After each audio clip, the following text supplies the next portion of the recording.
Good morning, champion. This is Professor Aswan from Government College of Technology. I am taking a champion Veera Vijayala with me. நீங்கள் surface டென்ஷனை பற்றி ஒரு 4 concept நச்சுன்னு இருக்கும்.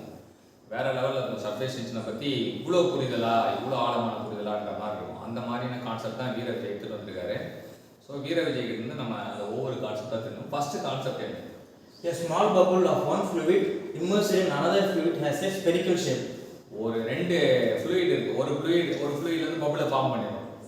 Form பண்ணிட்டு இன்னொரு ஃப்ளூயிட் உள்ள போடும்போது அது என்ன ஷேப்பில் இருக்குன்னா ஸ்பெரிக்கல் ஷேப்பில் தான் இருக்கும். அதுதான் வந்து அதுக்கு ஏன் ஸ்பெரிக்கலாக இருக்குது அப்படின்னு காரணம் கேட்டிங்கன்னா அதுக்கு சர்ஃபேஸ் டென்ஷன் காரணம். The droplet of a fluid move upward or downward in another fluid due to unbalance between gravitational and buoyant force. ஒரு டிராப்லெட்டை உள்ளே போடுறோம். அந்த டிராப்லெட்டை கீழேயும் போகலாம் இல்லை மேலேயும் வரலாம். கீழே போகுதுன்னா கிராவிட்டி ஃபோர்ஸ் அதிகமாக இருக்குன்னு அர்த்தம். மேலே வருதுன்னா பயான்சி ஃபோர்ஸ் அதிகமாக இருக்குன்னு அர்த்தம்.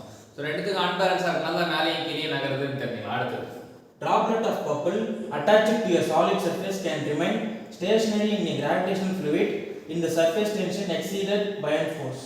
Droplet of bubble வந்து attached to solid surface நம்ம attach பண்ணி வச்சிருந்தோம்னா can remain stationary. எதனால அப்படின்னா இந்த gravitational fluid இந்த surface tension exist இது இப்போ gravitation வந்து exist as buoyant force அப்படின்றது தான் வந்து அதோட அர்த்தம். Surface tension of a bubble is proportional to its radius while buoyant force is proportional to the cube of its radius. Surface tension வந்து sigma is proportional to r அப்படி தெரிஞ்சுக்கலாம். ஏன்னா வந்து sigma equal to pd by 2t அப்படி நம்ம படிச்சிருக்கோம். Bubble jet droplet பபிளுக்கு வந்து ஜெட்டுக்கு வந்து sigma equal to pd by 2t அப்படின்னு வந்து d க்கு பதிலா வந்து pr னு போட்டோம்னா pr by t னு வரும். அப்ப சிக்மாக்கு வந்து proportional to r இதான் surface tensionக்கும் ரேடியஸ்க்கும் உள்ள தொடர்பு. அப்ப அடுத்து buoyant force வந்து என்னன்னா buoyant force வந்து it is gamma times of volume. வால்யூம்ல கண்டிப்பா cube term இருக்கும். So it is proportional to r cube. So இதான் வந்து வால்யூம்ல cube term இருக்கும்.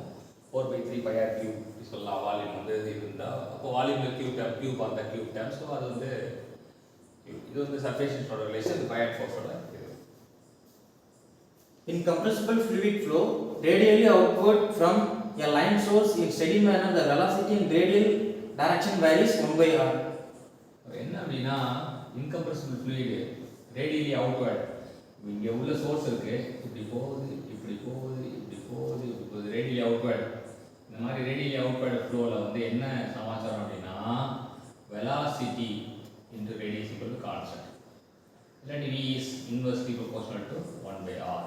ஸோ நீங்கள் ஒரு 5 கான்செப்ட் வந்து நம்ம சூப்பராக சொல்லி கொடுத்துருக்கிறதுக்கு தேங்க்ஸ் சொல்லுவோம். நன்றி எப்பவுமே வந்து நன்றி வித்தாகும் நல்லொழுக்கும் தீயொழுக்கும் என்றும் விடுபை தரும். எப்போ எந்த விஷயம் யாராச்சும் உதவி பண்ணாங்கன்னா அவனுக்கு கண்டிப்பாக நன்றி சொல்லுங்கள். நன்றி சொல்கிறது மூலிமா நீங்கள் வாழ்க்கையில் மேல்நிலை அடையலாம். வாழ்த்துக்கள் சாம்பியன்ஸ்.